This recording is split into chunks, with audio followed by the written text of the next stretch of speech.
আসসালামু আলাইকুম। আজকে নতুন রেসিপি নিয়ে আমি হাজির হয়েছি।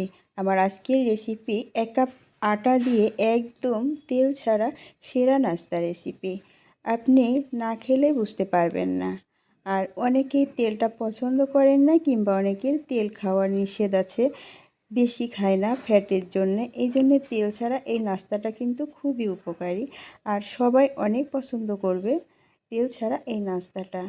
তো আজ চলুন দেখা যাক এই তেল ছাড়া নাস্তাটা কিভাবে তৈরি করেছি। এই পর্যায়ে আমি 2টা আলু কেটে নিয়েছি কুচি করে, আর আলুটা সুন্দর করে ধুয়ে নিয়েছি। তো এই পর্যায়ে আমি কড়াইয়ে তেল নিয়েছি পরিমাণ মতো। এখন তেলে আলুটা একটু ভেজে নেব। এখন দেখুন, শুধু আলুটা দিয়ে কিছুক্ষণ ভেজে নেব। এখন কিছুক্ষণ ভাজা হয়ে গেছে। ঠিক এই পর্যায়ে আমি সামান্য পরিমাণ লবণ দিয়ে দিব, আর সামান্য পরিমাণ হলুদ দিয়ে দিব, আর সামান্য কাঁচা শুকনা মরিচের গুঁড়া দিয়ে দেব। তো এই পর্যায়ে আমি একটু নেড়ে চেড়ে ঢেকে দেব ভাজিটা।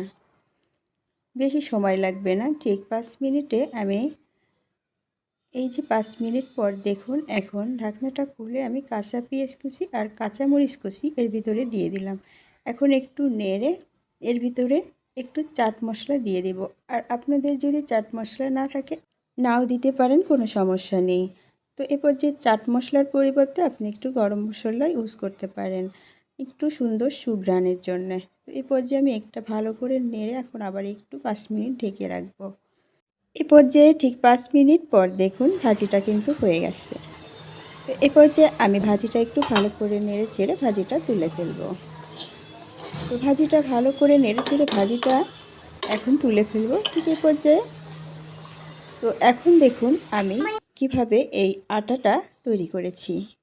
এখন এখানে আমি 1 কাপ পরিমাণ আটা নিয়েছি, আর হাফ চা চামচ লবণ নিয়েছি। এখন একটু 2 চা চামচের পরিমাণ মতো সয়াবিন তেল দিয়ে দিব। এই তেলটা এখন ভালো করে আটার সাথে মিক্সড করে নেব। ভালো করে মিক্সড করে নিতে হবে, যেন সব আটার সাথে তেল আর লবণটা পৌঁছে যায়। তো এই পর্যায়ে আমি হালকা হালকা একটু করে পানি দিব, আর আটাটা মথে নিব। পানিটা অবশ্যই হালকা কুসুম গরম হতে হবে। আটাটা ঠিক এই পর্যায়ে এমন নরম হতে হবে, এইভাবে নরম করে, একটু বেশি শক্ত করে করা যাবে না। তো এখন আমি আটাটাকে সুন্দর করে ডো তৈরি করে নিব, এইভাবে লম্বা করে। এখন আমি কয়েকটা ডো তৈরি করে নিব। তো এই পর্যায়ে আমি একটু বড় বড় করে ডো তৈরি করে নিচ্ছি। তো এই যে দেখুন, আমি একটু বড় বড় করে ডোগুলো তৈরি করে নিচ্ছি।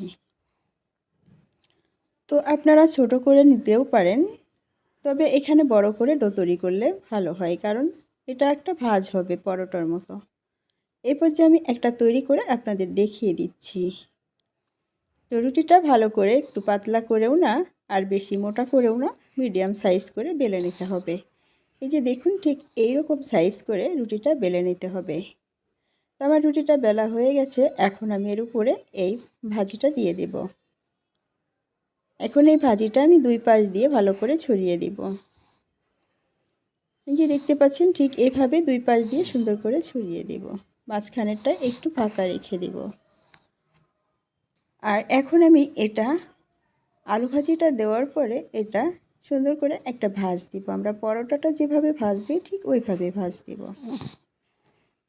ঠিক এভাবে এইখানে চেপে দিতে হবে, যেন এটা খুলে না যায়।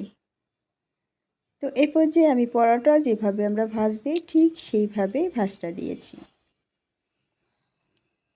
আপনারা এটা গোল করেও করতে পারেন, কিন্তু আমার কাছে এইভাবে ভালো মনে হয়েছে, এই জন্য আমি এভাবেই করেছি। তো এভাবে একটা ভাঁজ আসে, আর এটা কিন্তু অনেক মজা হয়। এ পর্যায়ে এটা মিনি পরোটাও বলতে পারেন। অনেক মজাদার এই নাস্তাটা, একবার হলেও একটু তৈরি করে দেখবেন।